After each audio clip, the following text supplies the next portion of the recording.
Olá, sejam todos muito bem-vindos de volta. Eu sou Felipe Novaes, advogado, professor de Direito Civil aqui do curso da OAB, e a gente fala hoje sobre as obrigações de dar, de fazer e não fazer.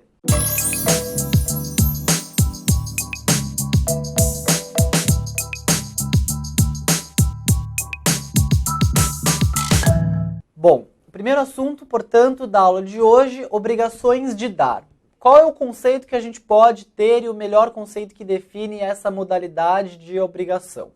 É uma obrigação por meio do qual o devedor ele pode ser constrangido a cumprir a obrigação e que consiste na entrega de algo. Então, toda vez que a gente fala nisso, na obrigação de dar, a gente tem que ter em mente em que há a entrega, a transferência, exatamente aquilo que a gente tinha dito quando a gente conceituou genericamente. Então, o que o credor pode exigir que o devedor seja constrangido a fazer é justamente essa entrega de algo em benefício, obviamente, desse credor. Você pode criar com isso um direito novo, receber ou entregar algo, transferir algo para restituir algum bem para o credor, tá? Essa obrigação de dar, ela pode versar sobre coisa certa ou sobre coisa incerta.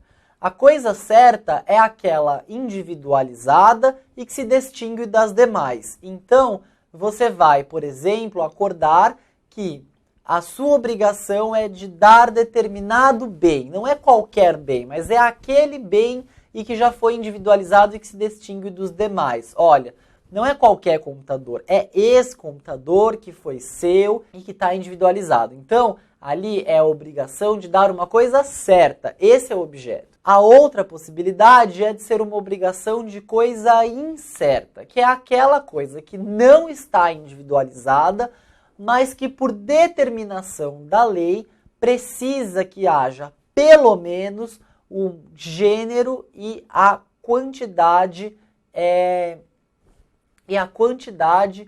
individualmente, anteriormente pactuada. Então veja, vamos imaginar o seguinte exemplo. Você realiza um contrato por meio do qual o devedor se obriga a entregar uma quantidade X de sacos de feijão na próxima colheita.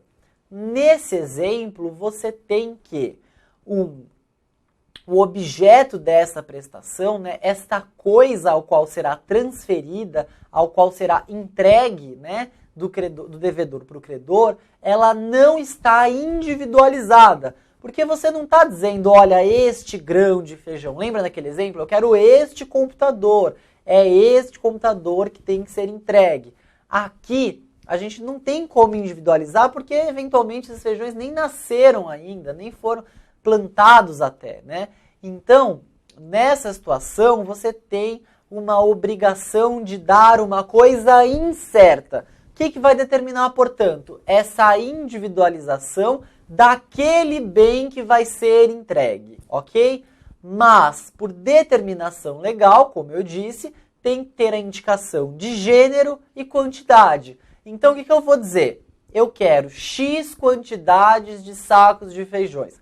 Eu dei a especificação de gênero, são feijões e tais, com tais características, etc, etc, e a quantidade. Feito isso, já é possível constituir uma obrigação nessa modalidade, ok? Ademais, em relação à responsabilização, isso é muito importante. Quando a gente fala em perda ou deteriorização do bem, a gente fala em um evento que pode obstar a prestação dessa obrigação, certo? Então imagina, a minha obrigação é de te entregar determinada coisa, certa, individualizada, etc. Mas ocorreu uma perda ou uma deteriorização dessa coisa. Então, evidentemente, a minha obrigação de te dar coisa certa, ela restou prejudicada. E aí, nessa hipótese, a gente tem que distinguir em duas situações, basicamente, que vão ser muito importantes. Se essa perda ou deteriorização ocorreu sem culpa do devedor ou se ocorreu com culpa do devedor. Se foi sem culpa do devedor, as partes vão voltar ao seu status quo, ou seja, elas retornam ao estado anterior da celebração daquele contrato, vamos dizer assim, que deu início, daquele objeto, daquele instrumento que deu início à relação obrigacional. Se não teve culpa, né? Então, olha, minha obrigação era de te dar uma vaca, por exemplo. E aí essa vaca morreu. Ora, obstou-se o cumprimento dessa obrigação, não é mais possível. Ok. Então, nessa hipótese, as partes vão voltar ao seu status quo antes, como se não houvesse contrato.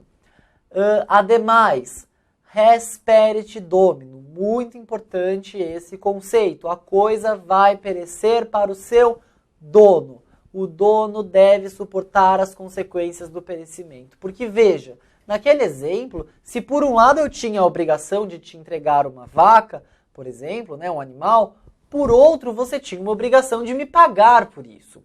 Então, se o animal morreu, se a vaca pereceu, então eu não posso mais também ficar com o dinheiro, caso já tenha pago, ou te cobrar esse dinheiro, certo?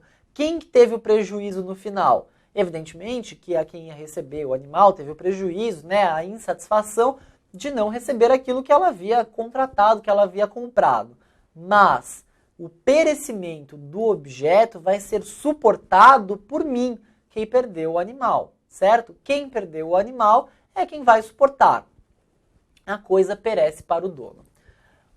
Se houver culpa do devedor, além de não... se houver culpa, então vamos imaginar, eu matei o animal, eu agi, né, ou culposamente ou dolosamente. Nesse caso, vai ter a possibilidade também de se exigir a indenização por perdas e danos em relação a essa obrigação, tá? Se esse desfazimento, se essa deterioração, ela for parcial, o credor ele vai poder escolher entre se desfazer da obrigação ou continuar no contrato, mas receber um abatimento proporcional do preço nesse caso de culpa. No caso de uma deteriorização parcial, vamos imaginar, tá? Então a gente está falando aqui de perda ou deteriorização do bem. Se essa deterioração for parcial, o credor da obrigação vai poder escolher entre desfazer aquela obrigação, as partes voltam ao status quo, ou ainda continuar no contrato, mas com abatimento do preço. É uma escolha que cabe ao credor, no caso em que não há culpa do devedor. Bom, e se for com culpa? Além do receber o equivalente ao seu pagamento, ele pode pedir perdas e danos, tá? Ou ele pode aceitar essa obrigação, que se perdeu parcialmente, essa é a hipótese que a gente está tratando, mas também exigir as perdas e os danos. Restituição. Então aqui a gente está falando da obrigação de restituir, que não deixa de ser uma obrigação de dar uma coisa, certo? Que é transferir, que é devolver no caso. Nesse caso da restituição, se pereceu o bem sem culpa de quem tinha emprestado, então o proprietário que emprestou é que vai arcar com o prejuízo. Mas se pereceu com culpa de quem pegou emprestado, aí obviamente quem vai responder por isso vai ser o devedor, né, dessa obrigação, aquele que pegou a coisa emprestado, e vai arcar não só com os prejuízos, mas também com consequências eventuais, reparações por perdas e danos. E se a gente fala em melhorias, ou seja, os bens estão nas mãos de terceiros, ainda nessa hipótese de restituição, mas esses bens eles terão que ser restituídos do seu proprietário. Se ocorreu um melhoramento, né, então vamos imaginar, eu estava lá com um bem e eu passei a ter a obrigação de dar este bem na modalidade de restituição. Então eu estou com ele, mas eu sei que eu tenho que lhe transferir, que lhe devolver, que lhe entregar futuramente a coisa. Mas ocorreu um melhoramento neste bem na hora que estava comigo. Bem, duas coisas. Se isso ocorreu sem o trabalho de quem tinha, né, do devedor, no caso eu sou o devedor dessa obrigação de dar coisa certa, ou se ocorreu com o trabalho do devedor. Se foi sem o trabalho, então aí o devedor ele não tem direito à indenização. Olha, houve um melhoramento, mas você, infelizmente, não fez nada por isso, então não vai ter direito a nada. Mas, se foi um melhoramento decorrente de um trabalho que o devedor dessa obrigação de restituir o fez, então, nesse caso, ele vai ter direito à indenização, à restituição daquilo, né, por esse eventual melhoramento, seguindo o regime das benfeitorias. Se lembram? Benfeitorias, elas são úteis, necessárias ou voluptuárias. Então, qual que vai ser a toada? Ele vai ter direito às necessárias, com certeza, às úteis, se autorizadas, sendo que nessas primeiras, não só a indenização, mas também ao direito de retenção, que a gente também já falou, ou seja, ele não é obrigado a restituir a coisa até que lhe seja pago este valor, mas não vai ter esse direito pelas voluptuárias, ok? Bom, voltando um pouquinho para a obrigação da coisa incerta. Qual que é a coisa mais importante da obrigação de dar coisa incerta?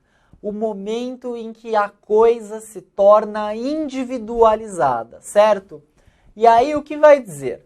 A escolha que vai tornar essa coisa certa. Vamos imaginar, eu contratei com você 5 sacos de feijão e que você vai ter que me entregar. Então é uma obrigação de dar coisa incerta. Eu especifiquei a quantidade, eu especifiquei o gênero, preenchi os requisitos legais. Qual que vai ser a grande questão? A partir do momento em que surgiu essa plantação, essa colheita e que já temos o feijão, aí vai se dar uma outra hipótese, né? Um outro momento dessa obrigação, que é justamente aquele em que essa coisa incerta vai se tornar certa, ou seja, são estes os sacos de feijão. Toma, 1, 2, 3, 4, 5. O que é relevante nesse assunto? A escolha. A quem cabe prioristicamente, por força da lei, a escolha sobre quais serão, dentre, vamos imaginar, 100 sacas de café daquela colheita, as 5 que vão pertencer àquele credor especialmente, ao devedor da obrigação. Então essa é a regra que a lei vai trazer como sendo geral e a mais ampla possível. Mas, uma coisa importante. Antes dessa escolha, certo? Antes do momento em que torna a coisa individualizada, não pode o devedor alegar que a coisa se deteriorou. Então, se eu seleciono aqui 5 sacas de café, mas num universo em que tem 100, e aí 50 se perderam, eu não posso falar para o cara, olha, as suas 5 não vão ser possíveis. Por quê? Porque ainda não houve uma individualização. Olha, essas são as suas, tá? Então, em regra, cabe ao devedor, esse não pode alegar antes dessa escolha que a coisa se deteriorou, mas é possível que as partes elas pactuem contrariamente, ou seja, não, a escolha pela lei cabe ao devedor, mas eu é que vou escolher, eu credor é que vou escolher, então é possível que as partes pactuem de forma diversa, ok? Bem, na próxima aula a gente continua o estudo dos direitos e das obrigações. Mais uma vez, antes de encerrar, gostaria de pedir que vocês continuem curtindo, compartilhando e nos ajudando na divulgação. Muito obrigado pela atenção e até lá!